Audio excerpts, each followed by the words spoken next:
The rescue she didn't want. The desert sun was burning hot. The wind carried sand across the wide, empty land. Leora, a high-born alien girl from the noble house of Velthara, was tied to the back of a rusty slave cart. Her silver robes were torn. Her purple skin was bruised. Her golden eyes, once proud, were now full of anger and fear. The desert raiders laughed as they pulled her along. They had ambushed her royal convoy, killed her guards, and taken her prisoner. They didn't care she was royalty. To them, she was just another prize to sell. She bit her lip and kept quiet. She would not give them the satisfaction of seeing her cry. But deep inside, she was scared. In the distance, behind a broken hill, a lone figure watched through dusty binoculars.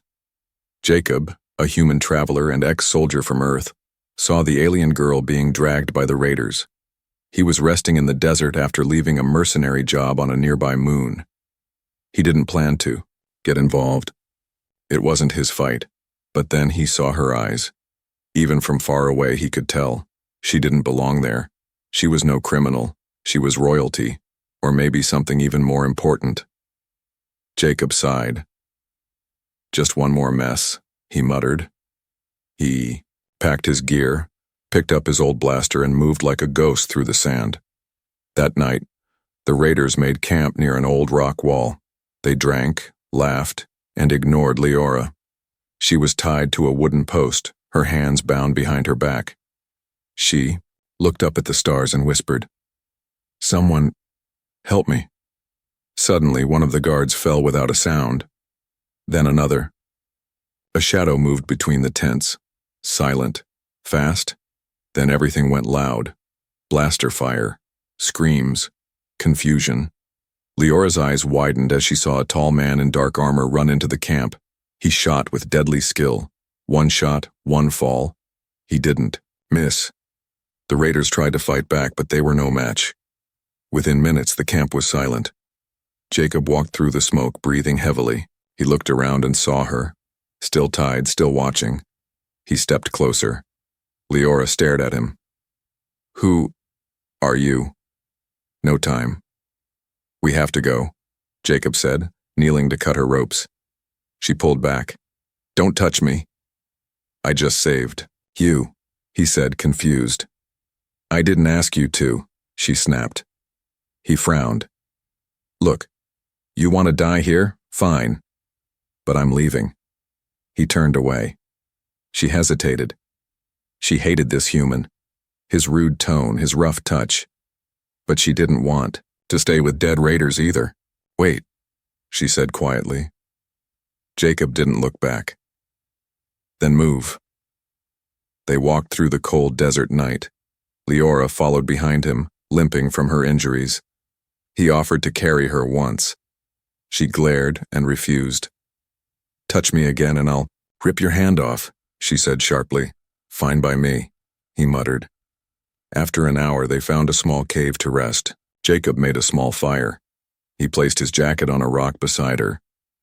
"You look cold," he said. "I'm not," he shrugged. "Suit yourself." He lay down and closed his eyes. Within minutes, he was asleep. Leora sat alone. Her arms were shaking. The cold night air was unforgiving. She stared at the jacket for a long time. Then, slowly, quietly, she reached for it and pulled it around herself. It smelled of dust and fire. But it was warm. She glanced at Jacob. His face was calm. He slept like a soldier, always ready. She whispered, "Why did you really save me?" He didn't answer. He was already dreaming. Morning came with silence. Leora stepped out of the cave, the jacket still around her. She looked at the horizon, empty desert in all directions. Jacob woke up and stood beside her. "We move at sunrise," he said. She didn't argue this time, but she couldn't stop thinking about that moment. The way he looked at her, not like a prize, not like royalty, but just like a person. And even though she hated him for touching her, a strange feeling was growing in her chest. Was it gratitude or something more dangerous? She didn't know yet, but she would find out soon. The desert wind howled again as Jacob and Leora began walking at sunrise. He walked ahead, silent and focused. She followed several steps behind, still wearing his jacket. But the silence between them was loud. Jacob had offered to help her walk, but she had refused with a glare. Her pride was stronger than her pain. Hours passed. The heat returned. Leora's lips were dry and her feet ached. Her royal shoes had been taken by the raiders, and now she walked barefoot on burning sand. She didn't complain, not because it didn't hurt, but because she would never show weakness in front of a human. Jacob noticed her limp. Her steps were slower. Her breath was shaky. "We'll rest soon," he said without turning around.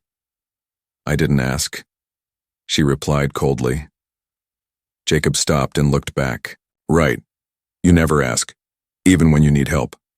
"I don't need you," she snapped. He stared at her for a moment. "Fine. Then don't fall behind." He turned and kept walking. They reached a dry canyon by noon. Jacob found a spot with shade and sat down. He tossed her a water bottle. She looked at it like it was poison. "Drink," he said. She didn't move. Jacob raised an eyebrow. "Do highborn aliens not need water?" Leora snatched the bottle from him and took a small sip. The water was warm and tasteless, but to her dry throat it felt like life. She didn't thank him. Jacob leaned back, looking up at the sky. "You know, most people say thank you when they're rescued." "I didn't ask to be rescued," she said again. Jacob chuckled bitterly. "Right, I forgot. Next time I'll let the raiders keep you." She glared at him. "I am the daughter of Grand Lord Thalviar. You dare speak to me like that?" Jacob stood up slowly and walked closer. His eyes were calm but serious. "I don't care who your father is. Out here, your title means nothing.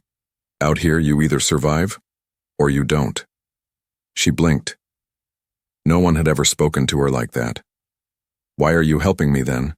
she asked. Jacob looked away. "I don't like bullies." As night returned, the temperature dropped fast. They made another small camp near the canyon wall. Jacob built the fire. Leora sat away from him, arms crossed. This time, she didn't refuse the food he offered. She ate in silence. "Where are you going?" she asked quietly. "North. There's a trading post 2 days from here," he replied. "You'll be safe there. And after that, I move on." "To where?" "Wherever someone needs help." Leora studied his face in the firelight. He looked tired, older than he should. Not because of age, but because of things he had seen, things he never spoke of. "You're not like other humans," she said. He shrugged. "Most people say that. That's not a compliment. Didn't ask for one." Later that night, Jacob was sharpening a small blade. Leora sat watching the fire. Her voice broke the silence again. "Do you always live like this?" "Like what?" "Wandering, fighting, sleeping in dirt." Jacob paused, then answered, "It's better than what I used to be." She frowned. "What were you before?" He didn't answer right away. Then he said softly, "A soldier, a tool, someone who followed orders, even bad ones." There was a deep sadness in his voice. Leora looked at him for a long moment. "I'm sorry," she said. Jacob looked up, surprised. Didn't expect that from a princess. "I'm not just a princess," she whispered. "I'm someone who's never been outside palace walls, someone who never met real danger, until now." The fire crackled. Jacob said nothing, but he handed her a blanket. She accepted it this time, without a single complaint. Later, she couldn't sleep. She stared at the stars above the desert sky. Then, without meaning to, she whispered, "Why did you really save me?" Jacob, eyes closed, answered from the shadows, "Because my sister died when no one helped her." Leora felt her chest tighten. He added, "I couldn't save her, but maybe I can save someone else." Silence followed. She turned her head and looked at him. He was already asleep again. She closed her eyes. For the first time since the raiders attacked, she didn't feel alone, and she didn't know what scared her more, the memory of the desert, or the growing warmth she felt for the human who had touched her heart. The desert sky turned orange as morning came again. Leora was the first to wake. She stepped out of the cave and stood quietly, watching the sunrise. Something inside her had changed. She didn't know when it started. Maybe it was the night she wore his jacket. Maybe it was when she learned about his sister. Or maybe it was how he didn't treat her like a fragile jewel, but like someone strong enough to survive. She didn't say it out loud. Not yet. Jacob stepped out behind her, rubbing sleep from his eyes. "Ready to move?" he asked. She nodded. "Yes. No fighting, no insults. Just a simple word." Jacob raised an eyebrow but didn't question it. He packed their gear and they moved on. But peace never lasts long in the wild parts of the galaxy. Later that day they reached a narrow canyon. The rocks were high, the path tight. Jacob slowed down. His instincts itched. Leora felt it too. Something in the air had shifted. They weren't alone. Suddenly a sharp sound echoed from above. Thwip! Jacob shoved Leora to the ground just in time. A metal spear slammed into the rock beside them. "Ambush!" he shouted. 4 raiders jumped down from the cliffs, yelling in their alien tongue. These weren't just any raiders.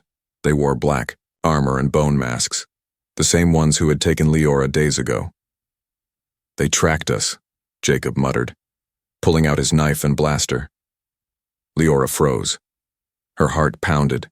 She saw one of them, the leader. He was the one who chained her. He grinned. Through his bone mask. "The princess returns to us." Jacob fired first. The battle was fast and brutal. Blasts lit up the canyon. Jacob moved like a shadow, dodging and striking, but there were too many. One raider grabbed Leora from behind. She screamed and struggled. The leader stepped forward with a whip. "She belongs to us," he growled. Before the whip could strike her, Jacob charged. He tackled the raider, slamming him into a rock wall. Blood splattered. Jacob's arm was cut, but he didn't stop. He grabbed Leora's hand and pulled her into a side tunnel. "This way!" he shouted. They ran. The path twisted through the rocks. Behind them, angry shouts grew louder. Leora couldn't keep up. Her leg gave out. She stumbled and fell. Jacob turned back, lifted her up without a word, and carried her. She didn't protest this time. She held onto him tightly, her head pressed to his chest. She could hear his heart, fast and strong. They reached the end of the tunnel. The light blinded them. Then, silence. No one followed. Jacob put her down and fell to his knees, breathing hard. Leora looked at him. His shirt was torn, blood staining his side. "You're hurt," she said, kneeling beside him. "It's not deep," he grunted. She reached out and, for the first time, touched him. Gently, not with anger. She pressed cloth to his wound. He winced but didn't stop her. "I was useless back there," she said softly. "No," Jacob said. "You didn't freeze. You ran. You survived." She looked into his eyes. "You saved me again." He gave a weak smile. "You're getting used to it." A small laugh escaped her lips, the first laugh in days. That night they made a new camp in a safer place. Leora stayed close to Jacob, helping him with his wound. She even made the fire while he rested. She remembered how she had once slapped his hand for touching her. Now she was placing her hands over his bandages with care. "What happens when we reach the trading post?" she asked. "You'll go home," he said. "And you?" "I keep moving." "Why?" Jacob didn't answer right away. Then he said, "Because I don't belong anywhere." Leora was quiet for a moment. Then she said, "Maybe you do now." Jacob looked at her. "What does that mean?" She didn't answer. She just smiled, a sad, confused smile, because even she didn't know yet what her heart was trying to say. They reached the edge of the desert the next day. The land turned rocky. Small buildings appeared, made of metal and stone, old but still standing. The trading post sat between two broken cliffs guarded by rough alien mercenaries and dusty travelers. Leora's golden eyes scanned the place. She hadn't seen a town since her capture. The flags of different species flapped in the wind, and the smell of smoke and cooked meat filled the air. Jacob walked ahead as usual. His arm was still wrapped, his steps slower now. Leora followed, but something inside her felt tight. This was where they would separate. She would return to her world. He would disappear. And yet, she wasn't ready to let go. At the main gate, a scanner beeped as they entered. One of the guards, a tall insectoid alien, raised a blaster. "Identify yourselves." Before Jacob could speak, another voice shouted from behind. "That's her, the missing royal." A patrol unit rushed forward. They wore shiny red armor, official guards of the Veltharan royal house. Leora stiffened. Her old world had come to claim her. The captain bowed low. "Lady Leora, we've searched across 4 systems. Thank the stars you're alive." She didn't speak. She looked at Jacob, standing beside her like a quiet shadow. One guard stepped forward and blocked Jacob. "This one is not needed." Leora opened her mouth but hesitated. Her words froze. Jacob stepped back. He didn't fight. He only looked at her once, with tired eyes, and nodded. "I guess this is it," he said quietly. Leora wanted to say something, but she stayed silent. The guards surrounded her. She was taken away, and the human who had saved her life twice walked off without a single word of thanks. The palace was brighter than she remembered. Silk robes, perfumed halls, soft voices. Everything was clean, proper, noble, but it all felt wrong now. Leora sat in her room, staring out the window. She was safe. She was home, but her heart wasn't. A servant entered. "Your father awaits you in the great hall." Leora nodded and followed. Grand Lord Thalaviar stood tall and proud on the silver throne. His eyes, sharp like daggers, studied her. "You've returned," he said. "I was captured," she replied. "Yes. And now you will do your duty. You will marry the heir of House Dravos. It is time to unite our bloodlines." Leora's lips parted. "So soon? Everything is arranged. You will forget the past. Your pain is over." But Leora didn't feel peace. She felt a strange emptiness. Her fingers still remembered the feel of rough cloth, the warmth of a campfire, the steady heartbeat of a human who never bowed. The next day, a celebration was held. Leora sat beside her noble suitor, a cold, perfect man with silver skin and no emotion. He smiled only when nobles were watching. His hand felt like metal. Whispers filled the hall. "They say a human saved her. Impossible. She's just trying to avoid the wedding." Leora couldn't take it anymore. She stood suddenly. The music stopped. The guests stared. Her voice rang clear. "I will not marry him." The hall went silent. Thalviar's eyes narrowed. "You bring shame to our name." "I bring truth," she said. "And I choose my own future." Her suitor rose in anger. "Is this because of that human mongrel?" Leora didn't answer with words. She simply turned and walked out of the hall, her royal robe trailing behind her like a broken chain. That night, she stood alone on the balcony dressed in simple travel clothes. She looked at her reflection in the window, not a royal heir, just a girl who had felt something real, far from gold and lies. A guard approached. "My lady, where will you go?" She replied softly, "To repay a debt. One I should have paid with more than silence." The guard stepped aside. She slipped into the night without a crown, without guards. Only her memories and a name she couldn't forget. Jacob. Leora stood in the dusty town square of the trading post, dressed like a traveler now. No crown, no silk, just a long cloak, worn boots, and the fire of purpose in her heart. But the world she had left Jacob in, had already moved on. She had returned here alone, hoping to find him. Hoping to say the words she should have spoken before. "Thank you, I'm sorry, please don't go." But when she asked around, no one had seen him in days. He left, said an old alien woman running a fruit stall, took a ship heading toward the eastern moons, said there was trouble in the refugee colonies. Leora's heart sank. She had been too slow. She sat in the corner of a noisy tavern, nursing a cup of warm root tea. Alien travelers came and went, laughing and shouting, but all she could hear was silence. Memories played in her mind. Jacob shielding her from raiders, Jacob giving her his jacket, Jacob bleeding as he carried her through the canyon. She had been too proud, too stubborn. She had looked into his eyes and seen something real and walked away anyway. Now he was gone. A young boy approached her table, a half-human orphan, maybe 10 years old. He wore torn clothes but had bright eyes. "You're the lady who came back looking for the human, right?" She looked up. "You know him?" He nodded. "Yeah. He gave me food last week, said to stay out of trouble. He fixed my sister's broken leg." Leora's eyes softened. "Do you know where he went?" The boy pointed toward the sky. "Sector 8, colony ruins. Lots of people hurt there. He said they needed him more than this place did." Leora dropped a few credits into the boy's hand. "Thank you." "Are you going to marry him?" the boy asked suddenly. She paused.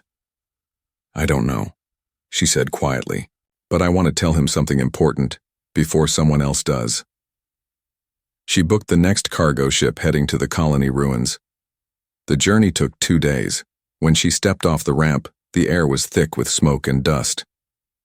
The ruins of the colony were scattered across the ground, buildings broken, tents made from shipwreck pieces. She walked among the wounded and the working. There he was. Jacob, wearing old armor, sleeves rolled up, blood on his gloves, but not his own. He was carrying a child in one arm and guiding a limping alien elder with the other. He looked tired, older, but still the same man. Her heart skipped. She stood frozen. He saw her, but his face didn't light up. He stared for a second, then looked away and kept walking.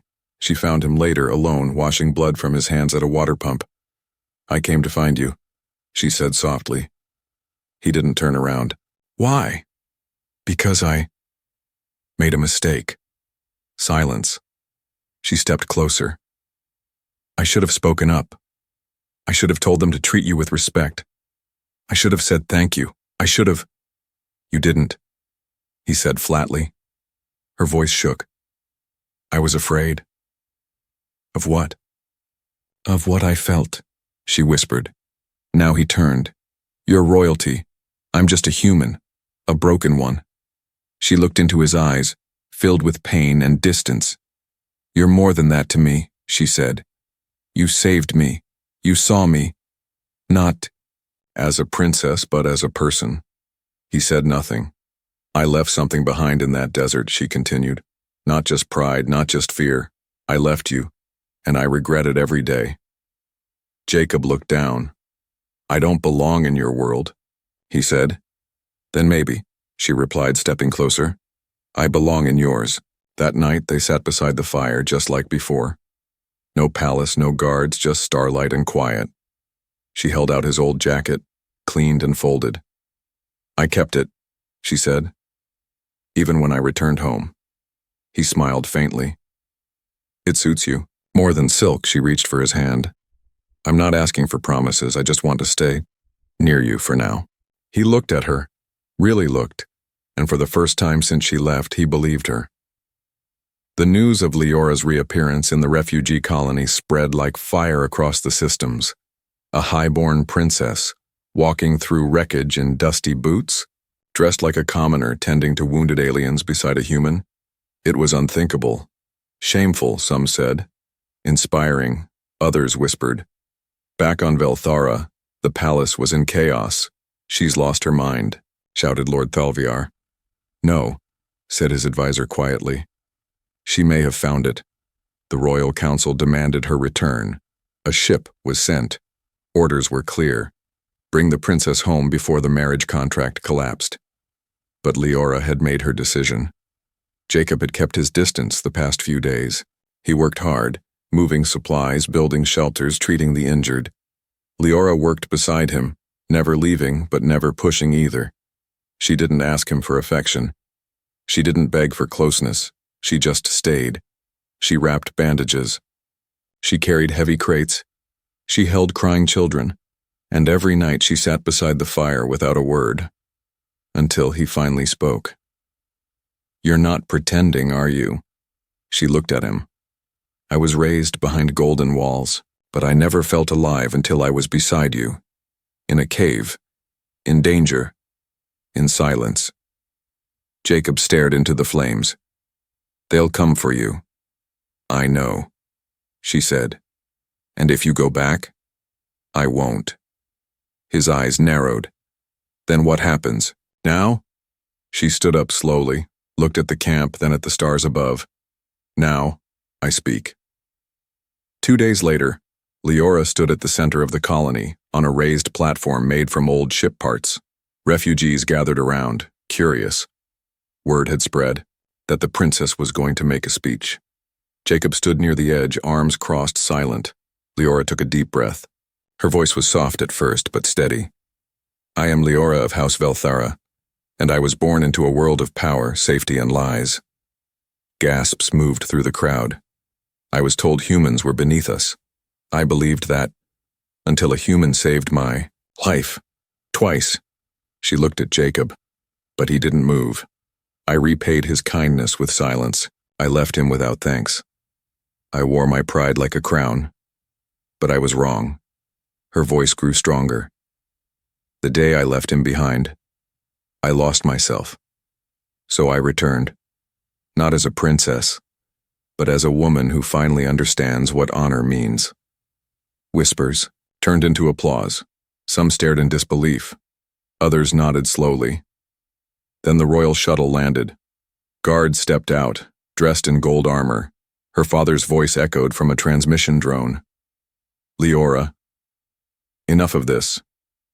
You will come home now." She stepped forward. "No, father." Shock. She raised her chin. "I will not marry the man you chose. I will not return to a cage of diamonds. My place is here, helping those who have no voice." The guards hesitated. "I choose to walk beside the man who showed me what courage looks like." All eyes turned to Jacob. He blinked. "Wait, what?" Leora stepped down, walking toward him. "You told me once I didn't ask for help, so now I'm asking." She held out her hand. "Let me stay. Let me help you. Let me be with you." Jacob looked at her hand, then her face. For the first time, she wasn't hiding anything, no pride, no titles, just truth. He took her hand, and the crowd erupted.